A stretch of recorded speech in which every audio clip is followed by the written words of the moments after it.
Maratha विद्याप्रसारकच्या KBGT अभियांत्रिकी महाविद्यालयास NBA पुनर्मूल्यांकन.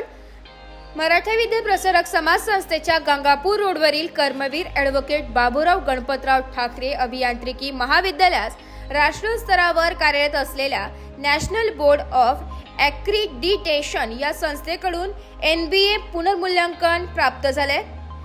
मराठा विद्याप्रसारक समाज संचलित कर्मवीर ॲडव्होकेट बाबूराव गणपतराव ठाकरे KBGT अभियांत्रिकी महाविद्यालयातील मेकॅनिकल, सिव्हिल, कम्प्युटर, IT व इन्स्ट्रुमेंटेशन अँड कंट्रोल इंजिनिअरिंग अशा पाचही विभागांना नॅशनल बोर्ड ऑफ ॲक्रिडिटेशन म्हणजेच NBA या राष्ट्रीय मूल्यांकन संस्थेकडून आगामी 3 वर्षांसाठी 2025 ते 2028 पुनर्मूल्यांकन प्राप्त झाले.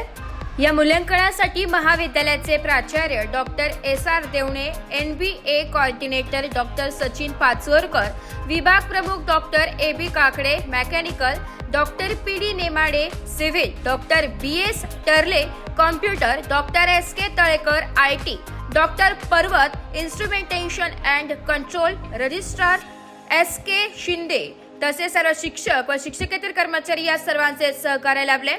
यापूर्वी महाविद्यालयातील वरील पाचही विभागांना वर्ष 2022 ते 2025 या 3 वर्षांसाठी सदर NBA मूल्यांकन प्राप्त असून नुकत्याच पार पडलेल्या पुनर्मूल्यांकन प्रक्रियेत पुन्हा एकदा आगामी 3 वर्षांसाठी मूल्यांकन प्राप्त झाले. महाविद्यालयाच्या या देदीप्यमान यशामुळे मराठा विद्याप्रसारक समाज संस्थेचे सरचिटणीस ॲडव्होकेट नितीन ठाकरे, सभापती बाळासाहेब क्षीरसागर, अध्यक्ष डॉक्टर सुनील भिकले, उपसभापती DB मोगल, उपाध्यक्ष विश्वास मोरे, चिटणीस दिलीप दळवी तसेच सर्व तालुका संचालक, सेवक संचालक, शिक्षणाधिकारी डॉक्टर DD लोखंडे यांनी कौतुक करून महाविद्यालयाच्या पुढील शैक्षणिक वाटचालीस शुभेच्छा व्यक्त करून सर्वांचे अभिनंदन केले. महाविद्यालयात शैक्षणिक वर्ष 2025 ते 2026 मध्ये स्वायत्त दर्जा प्राप्त झालेला असून नुकत्याच मिळालेल्या या NBA पुनर्मूल्यांकनामुळे महाविद्यालयाच्या शिरपेचात अजून एक मानाचा तुरा रोवला गेलाय. या महाविद्यालयात विद्यार्थ्यांना मिळणारे उच्च दर्जाचे शिक्षण, उपलब्ध सोयीसुविधा, नामांकित कंपन्यांचे प्लेसमेंट ड्राईव्ह अशा गुणवैशिष्ट्यांमुळे या महाविद्यालयाने एक स्वतंत्र ओळख निर्माण केली असे मराठा विद्याप्रसारक सरचिटणीस ॲडव्होकेट नितीन ठाकरे यांनी सांगितले.